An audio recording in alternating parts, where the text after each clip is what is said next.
Shalom, apa kabar? Senang kembali jumpa dengan saya Pendeta Rio Panggabean.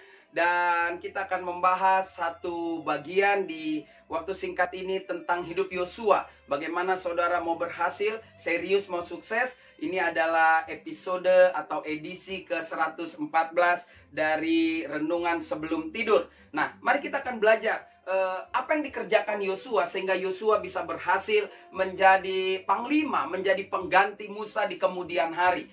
Nah, kita akan lihat dan kita akan kupas di dalam kitab Keluaran ya. Di dalam kitab Keluaran 17 ayat yang ke-9 10 berkata demikian. Musa berkata kepada Yosua, "Pilihlah orang-orang baik bagi kita. Lalu keluarlah berperang melawan orang-orang Amalek. Besok aku akan berdiri di puncak bukit itu dengan memegang tongkat Tuhan di tanganku." Ayat 10. Lalu Yosua melakukan seperti yang dikatakan Musa kepadanya dan berperang melawan orang Amalek. Tetapi Musa, Harun, dan Hur telah naik ke puncak bukit. Dari ayat ini saya bisa belajar, saudara. Untuk berhasil, untuk sukses, kita juga perlu memakai pola atau cara yang Yosua lakukan. Dari dua ayat ini saya simpulkan. Yang pertama, Yosua menempatkan dirinya dengan benar. Ketika Yosua diperintahkan mencari orang-orang, dia cari orang-orang yang terbaik. Lalu ketika Musa, Harun, dan Hur naik ke puncak, Yosua maju berperang. Ada resiko mati. Tetapi itulah bukti orang-orang yang mau sukses, orang-orang yang mau berhasil. Dan kita lihat Yosua sudah melakukan itu jauh sebelum kita hidup. Bahwa orang-orang yang mau sukses, dia bisa menempatkan diri dengan benar. Nah, Yosua menempatkan diri dengan benar. Dia sadar benar siapa dirinya di hadapan Tuhan. Ya, dia hanya seorang pembantu. Yang kedua, dia memanfaatkan kesempatan dengan maksimal. Dia hanya seorang abdi, dia hanya seorang pembantu. Lalu Musa kasih kesempatan, dan kesempatan itu dimaksimalkan dengan benar. Lalu yang ketiga, ketika dia diperintahkan, lalu dia memimpin pasukan perang, Yosua tidak membicarakan resiko yang apa yang harus dia tanggung. Nah, ini ciri-ciri orang sukses, saudara ya. Hitung-hitungannya pasti ada, tetapi dia tahu ada resiko, dan dia juga sangat tahu karena itu diperintahkan oleh atasannya. Nah, hasilnya Yosua memenangkan kepercayaan itu, kepercayaan yang diberikan Musa. Dan yang kedua hasilnya kita lihat Yosua dipercaya Tuhan untuk menjadi saksi. Jadi dia pulang dengan kemenangan, itu hasilnya. Yang kedua, Tuhan suruh ceritakan ini agar Yosua mengingat dan bisa menceritakan lagi kepada keturunan berikutnya. Jadi yang pertama, Yosua menempatkan diri dengan benar. Yang kedua, di dalam Keluaran 24 ayat 13 dan 14. Lalu bangunlah Musa dengan Yosua abdinya, maka naiklah Musa ke atas gunung Tuhan itu. Ayat 14. Tetapi kepada para tua-tua itu ia berkata, "Tinggallah di sini menunggu kami, sampai kami kembali lagi kepadamu. Bukankah Harun dan Hur ada bersama-sama dengan kamu? Siapa yang ada perkaranya, datanglah kepada mereka." Saudara lihat, perhatikan baik-baik. Ketika Musa mau ke gunung Tuhan, ya kan, kalau dulu mau bicara sama Tuhan harus naik ke gunung, saudara ya. Lalu yang dipilih Musa itu bukan orang-orang hebat atau tua-tua yang dahsyat, tetapi yang dipilihnya adalah Yosua. Mengapa? Karena Yosua berhasil menjaga kepercayaan Musa. Nah, dari mana saya bisa melihat dia berhasil menjaga kepercayaan? Karena Yosua konsisten pada posisinya yang hanya seorang pembantu. Yosua tidak mentang-mentang ketika menang perang pertamanya lalu dan menunjukkan saya adalah orang yang hebat. Tidak. Lalu yang kedua, Yosua tidak memiliki ambisi untuk menjadi besar di antara yang lain. Setelah memenangkan perang, setelah Tuhan suruh Musa menceritakan semua ini kepada Yosua, dia tidak juga seperti tadi saya katakan menjadi sombong, menjadi minta dicatat bahwa saya memimpin peperangan dengan menang. Dia tetap menjadi abdi, dia tetap menjadi pembantu. Hasilnya, saudara, Yosua mendapat penghargaan yang tidak terduga. Dia diajak naik ke gunung Tuhan.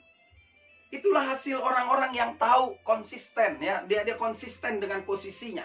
Lalu ketulusan melayani membawa Yosua pada posisi tinggi, menggeser para tua-tua Harun dan Hur. Ya kan? Dia menjaga kepercayaan Musa. Sehingga apa yang dia kerjakan selama ini, Musa melihat tentu dengan bimbingan atau pertolongan Tuhan, hikmat dari Tuhan. Hanya Yosua yang diajak menghadap Tuhan ke atas gunung. Jadi yang kedua, Yosua berhasil menjaga kepercayaan. Nah, apa yang dikerjakan Yosua sehingga sukses menjadi penerus kepemimpinan Musa? Yang ketiga, kita lihat di dalam Bilangan 14 ayat 6, 7 dan 8. Begini firman Tuhan, tetapi Yosua bin Nun dan Kaleb bin Yefune, yang termasuk orang-orang yang telah mengintai negeri itu, mengoyakkan pakaiannya dan berkata kepada segenap umat Israel, negeri yang kami lalui untuk diintai itu adalah luar biasa baiknya. Jika Tuhan berkenan kepada kita, maka Ia akan membawa kita masuk ke negeri itu dan akan memberikannya kepada kita suatu negeri yang berlimpah-limpah susu dan madunya. Yang ketiga, apa yang dikerjakan Yosua sehingga dia sukses bahkan menjadi penerus Musa. Sukses ala Yosua. Yosua memiliki iman yang benar. Bukan iman yang baik, iman yang benar. Saya selalu katakan orang baik belum tentu benar, tapi orang benar pasti baik. Nah, Yosua memiliki iman yang benar. Dari mana saya ingin katakan itu? Itu berasal dari keberanian Yosua yang berani berbeda dengan mayoritas. Menjadi pembeda dengan kenyataan yang sebenarnya. Saudara lihat, kalau saudara baca bagian firman Tuhan ini di dalam kitab yang tadi kita baca, mereka kan disuruh mengintai 12 orang, 10 bilang tidak mungkin masuk. Yosua dan Kaleb mengatakan gak bisa. Walaupun mayoritas mengatakan gak bisa, saya bilang gak bisa. Karena ketidakyakinanmu tidak mungkin menghancurkan rencana Tuhan. Nah, oleh karena itu yang gak bisa bagi manusia, itu bisa bagi Tuhan. Itulah iman yang benar. Pengalaman bersama Tuhan menjadikan Yosua tidak berani menista Tuhan. Dengan segala mujizat yang telah dialami, kan Yosua menjadi saksi. Mulai dari Tula sampai Teberau, sampai semuanya Yosua hidup. Jadi pengalaman itu membuat dia ingat masa lalu, bahwa Tuhan yang menolong akan menolong juga hari ini dan menolong sampai ke tanah yang dijanjikan. Nah, hasilnya apa yang kita bisa lihat di dalam Alkitab? Yosua selamat dari penghukuman Tuhan. Melalui iman yang benar, Yosua masuk ke tanah perjanjian bersama Kaleb, bahkan diangkat menjadi pemimpin. Orang-orang yang mengatakan, mungkin mereka nggak bersaksi dusta, tetapi mereka melemahkan bangsa itu dengan mengatakan, kita itu udah seperti binatang kecil kalau kita masuk ke Kanaan, ke orang-orang yang suku-sukunya besar, mereka semua dihukum Tuhan. Yosua dan Kaleb tidak. Ya, itu hasil yang didapat. Jadi yang ketiga, kalau kau mau berhasil seperti Yosua, miliki iman yang benar. Yang keempat, saudara lihat yang keempat, Yosua tidak menjadi lupa diri saat menerima kuasa. Di dalam Ulangan 31 ayat 14 berkata demikian. Kemudian firman Tuhan kepada Musa, sesungguhnya sudah dekat waktunya bahwa engkau akan mati. Maka panggillah Yosua dan berdirilah bersama-sama dengan dia dalam kemah pertemuan, supaya aku memberi perintah kepadanya. Lalu pergilah Musa dan Yosua berdiri di dalam kemah pertemuan. Haleluya. Lihat, Yosua langsung dipilih oleh Tuhan untuk menggantikan Musa. Mengapa saya katakan Yosua tidak menjadi lupa diri saat menerima kuasa? Alkitab tidak mencatat bahwa kenaikan pangkat di dalam Yosua atau kenaikan pangkat yang dialami Yosua disikapi dengan hal yang luar biasa. Dia menganggap biasa saja. Ya sudah, saya kan abdi, saya pembantu. Lalu tuannya mau mati, yuk gantiin ya. Dia menganggap biasa aja.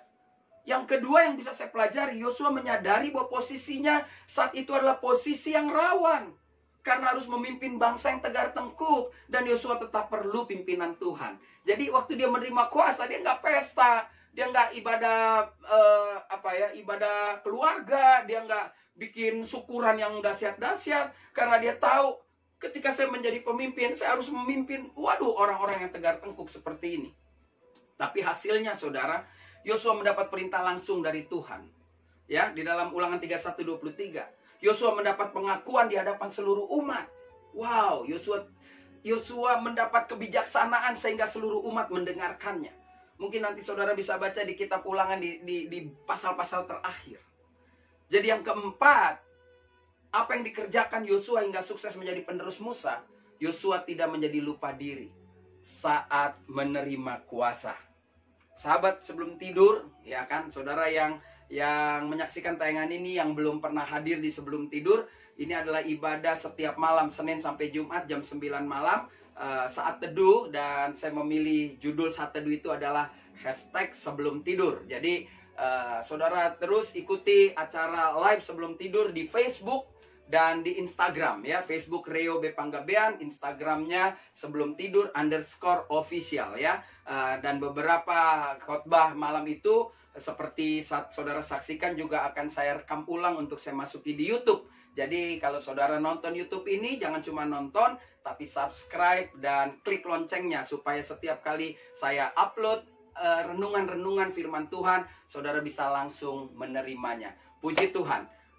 Apakah yang dikerjakan Yosua sehingga dia sukses menjadi penerus kepemimpinan Musa? Ya, jadi tema hari ini sukses ala Yosua. Apa yang dilakukan atau dikerjakan Yosua sehingga sukses menjadi penerus kepemimpinan Musa? Yang pertama, Yosua menempatkan diri dengan benar. Yang kedua, Yosua berhasil menjaga kepercayaan Musa. Yang ketiga, Yosua memiliki iman yang benar. Dan yang keempat, Yosua tidak lupa diri saat menerima kuasa. Kalau kita tarik untuk kehidupan kita, saudara, kalau kita mau berhasil, mari kita tempatkan diri dengan benar dalam segala apapun situasinya. Yang kedua, saudara, jaga kepercayaan. Ya, tentu kepercayaan yang Tuhan berikan, di mana kau bekerja, di mana kau sekolah, apapun yang kau kerjakan, itu adalah kepercayaan yang Tuhan berikan. Jaga. Ya, setelah bisa menempatkan diri, kita jaga setiap kepercayaan. Tentu setelah Tuhan berikan lewat mungkin atasan kita. Yang ketiga, saudara, apapun persoalan kita, kalau kita mau terus naik ke atas, saudara dan saya harus memiliki iman yang benar. Dan yang keempat, jangan pernah lupa diri ketika engkau menerima posisi lebih dari sebelumnya. Biarlah ini menjadi perenungan bagi kita. Dan sampai jumpa pada tayangan berikutnya. Saya Pendeta Rio Panggabean, Oikumene Ministry Jakarta. Sampai jumpa. Tuhan Yesus memberkati.